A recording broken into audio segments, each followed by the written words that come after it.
Alguns cristãos consideram, ainda que não falem abertamente, algumas partes da Bíblia incômodas, até embaraçosas.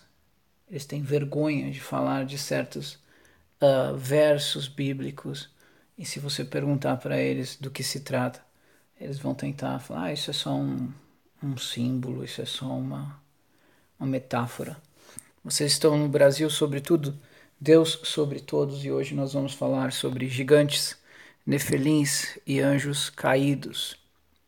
Eu não sou um desses cristãos que fica envergonhado com certos versos bíblicos complexos, difíceis de entender. Não, muito pelo contrário. Esses são os versos que eu mais aprecio. Esses são os versos que numa única frase você percebe que o escritor, o profeta, o redator deste trecho está falando de algo que pode ter englobado 400, 500 anos de história da humanidade e ter sido um dos capítulos mais bizarros da história humana. E nós vamos falar disso. Gênesis 6. Essa é o capítulo mais odiado por uma boa parte dos cristãos, porque eles não sabem o que fazer com esse capítulo. E eu vou falar de qual é a solução que a maioria dos cristãos que não estão muito interessados no que Deus tem a dizer de verdade fazem com esse capítulo. Gênesis 6. Sucedeu que quando os homens começaram a multiplicar-se sobre a terra, e lhe nasceram filhas, viram os filhos de Deus que as filhas dos homens eram formosas, e tomaram para si mulheres de todas as que escolheram. Então disse o Senhor: o meu espírito não permanecerá para sempre no homem, porque ele é carne, mas os seus dias serão 120 anos. Naqueles dias estavam os nefelins na terra, e também depois, quando os filhos de Deus conheceram as filhas dos homens, as quais lhe deram filhos. E esses nefelins eram os valentes homens de renome que houve na antiguidade. E viu o Senhor que era grande a maldade do homem na terra, e que toda a imaginação dos seus pensamentos de seu coração era má continuamente. Então arrependeu-se o Senhor de haver feito o homem na terra, e isso lhe pesou o coração. E disse o Senhor: destruirei da face da terra o homem que criei, tanto o homem como o animal, os répteis, as aves do céu, porque me arrependo de os haver feito. Noé, porém, achou graça aos olhos do Senhor. Essas são as gerações de Noé. Era um homem justo e perfeito em suas gerações, e andavam com Deus. E gerou Noé 3 filhos. A terra estava corrompida diante de Deus, cheia de violência. Viu Deus a terra, e eis que estava corrompida. Toda a carne havia corrompido seu caminho sobre a terra. Então disse Deus a Noé: o fim de toda a carne é chegado perante mim, porque a terra está cheia de violência, da violência dos homens, eis que destruirei juntamente com a terra. Então, eu quero que vocês prestem atenção nesse trecho aqui. E a quem é ateu, entenda esse estudo, esse vídeo, como algo interessante sobre as coisas que os cristãos acreditam. Você não precisa aceitar nada disso como fato. Isso tão somente faz parte das coisas que os cristãos acreditam. Cada religião tem a sua história da humanidade e tudo mais. E nós, cristãos, nós temos a nossa. Toda a carne havia corrompido seu caminho sobre a terra. Toda a carne, não todo o homem somente. Toda a carne. Não só o homem tinha se corrompido, mas os animais tinham se corrompido. O que aconteceu naquela época para que não só o homem tivesse se corrompido, mas também os animais haviam se corrompido? Um dos avisos que Deus deu para o povo judeu, quando ele tornou o povo judeu uma nação, cujo rei seria ele próprio, era que eles não deveriam misturar animais. A mistura dos animais era abominação para Deus. Da mesma forma, o adultério era errado e a sodomia era errada. Homem se unindo com homem e mulher se unindo com mulher também era errado. Mas a isso Deus chamou de confusão. Mas quando uma espécie de animal se juntava a uma outra espécie diferente, ele não chamou isso de confusão, ele chamou de abominação. E muitos trechos da Bíblia, na tradução que nós temos aqui em português, fala-se de bestas. E as bestas do campo, as bestas não sei de onde, as bestas foram aniquiladas com o dilúvio. Mas a palavra em grego, nas versões que falam em bestas, é terion. E a tradução correta de terion seriam monstros. Então, o que estava acontecendo? E eu sei que também tem a tradução em hebreu, mas eu chamo a atenção em particular para a palavra terion em grego, que a gente encontra em um livro de Apocalipse, que as bestas da terra causarão morte no fim dos tempos. Mas as bestas da terra são terion em grego, monstros. Monstros causarão morte. Então, parem para pensar. Porque muitos cristãos vão dizer para vocês, o que estava acontecendo, que causou o dilúvio, era adultério, era pedofilia, era sodomização, homossexualismo. Era isso. Era adorar falsos deuses. Tudo bem, nada disso é certo. Tudo isso é pecado. Adultério, mentir, roubar, sodomia, são coisas que Deus não aprecia. Mas essas coisas acontecem em larguíssima escala hoje e acontecem em larguíssima escala nos últimos 4.500 anos. Nem por isso Deus enviou nem o dilúvio, nem fogo para destruir a humanidade. Não, na minha opinião, o que aconteceu durante aquele período de tempo que fez Deus dizer não há mais forma de manter a terra sustentável do jeito que está, tem a ver com esse verso. Toda a carne se corrompeu. E é o mandamento de não misturar animais. Porque se vocês verem bem esse trecho que fala que os filhos de Deus tomaram mulheres para si e nasceram delas nefelins, valentes homens de renome que houve na antiguidade. Algumas pessoas, alguns anciões cristãos, pregadores, teólogos, vão dizer, não, o que aconteceu foi o seguinte, os homens que seguiam a Deus, os crentes, entre aspas, eles começaram a casar com mulheres estranhas de tribos que não serviam a Deus. É isso que está falando. E eles eram filhos de Deus porque eles serviam a Deus. Tá, então quer dizer que se uma pessoa que serve a Deus casar com uma mulher que não serve a Deus, o filho vai ser um nefelim? Vai ser um valente, um homem de renome da antiga? Não faz sentido nenhum isso. E algumas traduções, em vez de nefelim, eles põem gigantes. Gigantes. Faz algum sentido isso? Não, eu vou chamar a atenção para vocês de uma verdade incômoda sobre a Bíblia. Não vou entrar no mérito se a Bíblia é verdade ou não. Para mim, que sou cristão, óbvio que é verdade.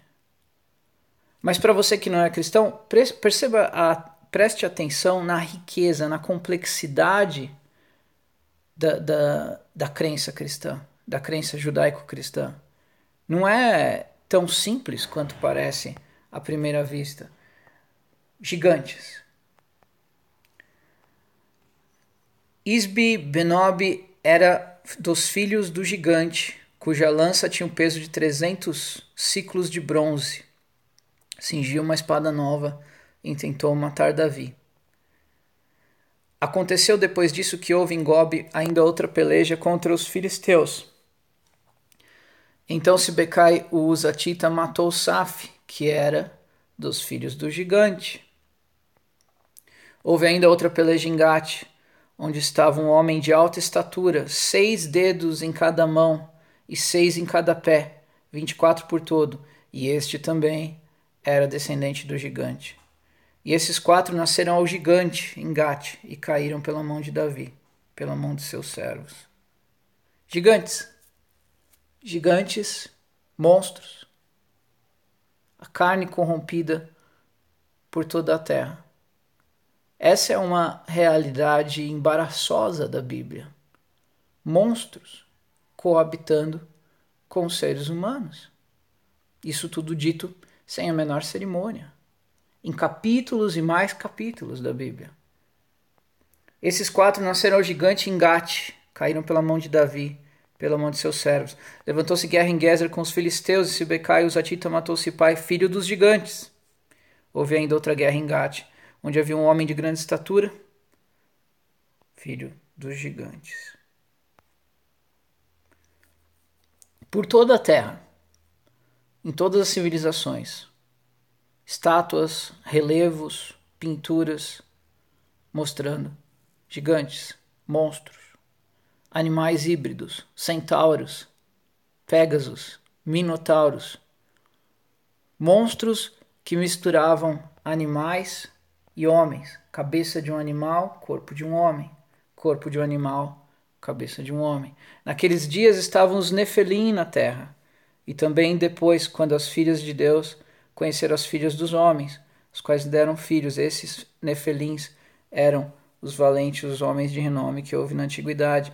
Também vimos ali os Nefelim, os filhos de Anak, são descendentes de Nefelim. Éramos aos nossos olhos como gafanhotos, e assim também éramos aos seus olhos. Monstros tão enormes que aqueles judeus se sentiam pequenos como gafanhotos diante deles. Agora imagine a diferença entre um gafanhoto e um homem. Há trechos nos livros apócrifos de Enoque, livro de Jasher ou livro do Reto, que falam que esses gigantes atingiam 150 metros de altura, alguns deles. E no livro de Jasher e Enoque fala que esses monstros eram tão famintos, tão monstruosos, tão poderosos que eles devoraram a terra inteira. Anjos, porque quem se envergonhar de mim e das minhas palavras, dele se envergonhará o Filho do Homem quando vier na sua glória, na glória do Pai, dos santos anjos. Todo aquele que confessar diante dos homens, também o Filho do Homem, o Senhor Jesus Cristo, confessará diante dos anjos do céu, dos anjos de Deus. Mas quem me negar diante dos homens será negado diante dos anjos de Deus. Assim vos digo que a alegria na presença dos anjos de Deus por um só pecador que se arrepende. Porque o Senhor Jesus Cristo fazia questão de dizer anjos de Deus. Quem mais tem anjo? Por que os anjos de Deus são importantes? Porque Deus não poupou a anjos quando pecaram, mas lançou-os no inferno e os entregou aos abismos da escuridão, reservando-os para o juízo. Anjos pecaram. Qual foi o pecado desses anjos? E eis que os filhos de Deus viram as filhas dos homens, e elas eram belas, e tomaram para si tantas quanto quiseram, como esposas. E essas geraram os Nefelim, os valentes da terra, os homens de renome, híbridos, 2 raças que jamais poderiam ter se misturado, seres que jamais poderiam ter se tornado carne, deixaram sua habitação e, transgredindo o mandamento de Deus, se tornaram carne e tomaram para si esposas entre as filhas dos homens. E dessa união profana, monstros, nefelins, gigantes, seres híbridos, sem alma, sem ter para onde ir quando morrem. O que aconteceu na terra naqueles dias? De tão terrível que Deus não teve outra alternativa senão destruir tudo que existia. Adultério, pedofilia, Tudo isso nós temos hoje. Uso de entorpecentes, blasfêmias contra Deus, tudo isso nós temos hoje. Não. Deus destruiu a terra porque ela não mais se sustentava. No livro de Jasher, o livro de Enoque, que nós podemos estudar outro dia, se vocês tiverem interesse. Se esse vídeo gerar interesse, a gente faz estudos sobre esses livros apócrifos encontrados nos manuscritos do Mar Morto. Livros que a própria descrição deles diz esse livro é destinado ao fim da humanidade, aos últimos dias, para a instrução dos eleitos. Livros que propositalmente foram mantidos em silêncio até o momento certo, até o véu estar na iminência de se romper. E esses livros falam de 200 anjos que descem e tomam 200 de várias espécies de animais e misturam e pecam contra elas. Manipulação genética, mistura de animais. E dessa manipulação, monstros surgiram. Animais que nunca deveriam existir e que devoraram a carne sobre a terra. Animais que tinham uma consciência que não deveriam ter. Monstros. Monstros com aparência tão terrível que, se nós víssemos hoje, nos causaria pavor que provavelmente a gente poderia desmaiar. Então toda a terra foi corrompida e toda a terra estava cheia de violência por causa da abominação que esses anjos caídos causaram na terra. E os seus filhos, nefelins monstruosos, de alta estatura, poderes mágicos, eram filhos de anjos. Conhecimentos que nós nem ousamos imaginar. Dominaram sobre a terra, eram vistos como semideuses, adorados como semideuses. Ordenaram a construção de estátuas e monumentos à sua honra. Honravam a si mesmo. Não havia humildade, não havia capacidade de redenção no seu coração. Milhões e milhões e milhões e milhões e milhões de monstros se espalhando sobre a terra. Monstros que não eram nem animais e nem seres humanos, mas um híbrido terrível dos dois e da semente dos anjos caídos. Parece loucura? Mas o que aconteceria se fosse verdade? O que aconteceria quando as portas do abismo se rompessem e a água devorasse tudo que existe na terra? O que aconteceria com esses monstros? Que não são nem homens nem animais. A sua força vital não pode voltar para a fonte de toda a força vital, que é Deus, como acontece com os animais. E eles não possuem alma para ir ao céu, ao inferno, ao paraíso, como acontece com os homens. Não. A alma, a força vivente desses seres monstruosos não tem para onde ir, porque ela nunca deveria ter existido. Ela é fruto de abominação. Então o que acontece com a alma desses monstros, depois que eles morrem afogados no dilúvio? Se tornam demônios, presos no limbo, no plano astral, em lugares inóspitos, em desertos áridos, vagando desesperados, querendo sentir, dispostos a qualquer coisa para poder sentir de novo como é estar vivo, tendo sede e não podendo beber água, tendo fome e não podendo comer. A única opção que esses monstros têm é enganar os viventes, seduzi-los, imitar alguém que eles conhecem, possuí-los por um breve instante para poder sentir de novo o que é beber água, o que é se alimentar, o que é fazer sexo. Sentir por um breve instante como é estar vivo. Esses são grandes mistérios bíblicos que eu não me sinto nem um pouco embaraçado, não me sinto nem um pouco constrangido de falar deles, muito pelo contrário. Eu tenho alegria, tenho prazer em saber que a minha religião, a minha fé, cuja base é eu creio no Senhor Jesus Cristo, creio que Ele morreu e ressuscitou para me salvar, e por isso eu tenho a vida eterna. E Deus vai me corrigindo, vai me melhorando, anda comigo todos os dias. Ah, Deus não tem tempo para isso. Deus tem tempo para todas as coisas. Ele jamais cansa. Ele está na eternidade. O tempo para ele não passa. Ele não chega atrasado. Ele não perde a hora. Ele não fala, nossa, tenho tanta coisa para fazer hoje. Vou deixar isso aqui para lá. Ele não dorme. Eu considero fantástico nós termos uma fé que é assim complexa. Para por um segundo e leia a história do reinado de Davi. Guerra atrás de guerra, guerra depois de guerra contra gigantes, contra homens que eram meio homens, meio leões, monstros. Por que isso nos constrange? Não existem mistérios, mas dezenas de milhares de mistérios absolutamente impossíveis de resolver por todo o mundo. Construções que ninguém sabe explicar. Estátuas representando animais e seres monstruosos que ninguém sabe o que é.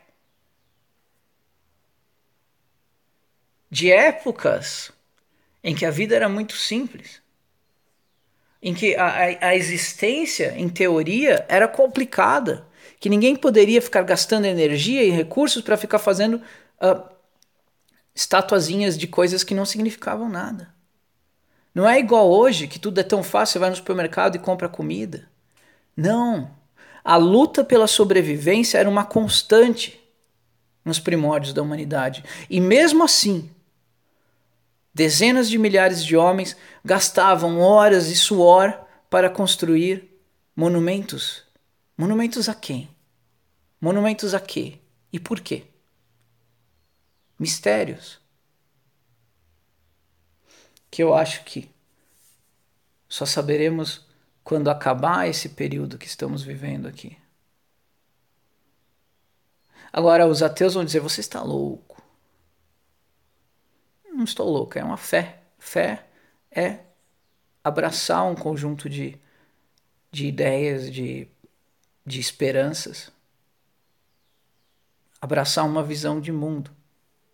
O ateísmo também implica você abraçar uma visão de mundo. Mas os mistérios, eles existem, a gente se preocupando com eles ou não. Os monumentos, ainda que o tempo, as intempéries estejam diluindo eles pouco a pouco, eles estão lá. Enigmas que desafiam aqueles que ousam tentar desvendá-los. Os gigantes, os nefelins, os anjos caídos podem até ser uma realidade embaraçosa para alguns cristãos, mas não para mim. E eu espero que não para você, porque faz parte da riqueza da nossa fé, da riqueza do nosso livro sagrado, da riqueza da história da humanidade, os mistérios que se perderam com o tempo. Mas será que se perderam? Ou será que alguém escondeu?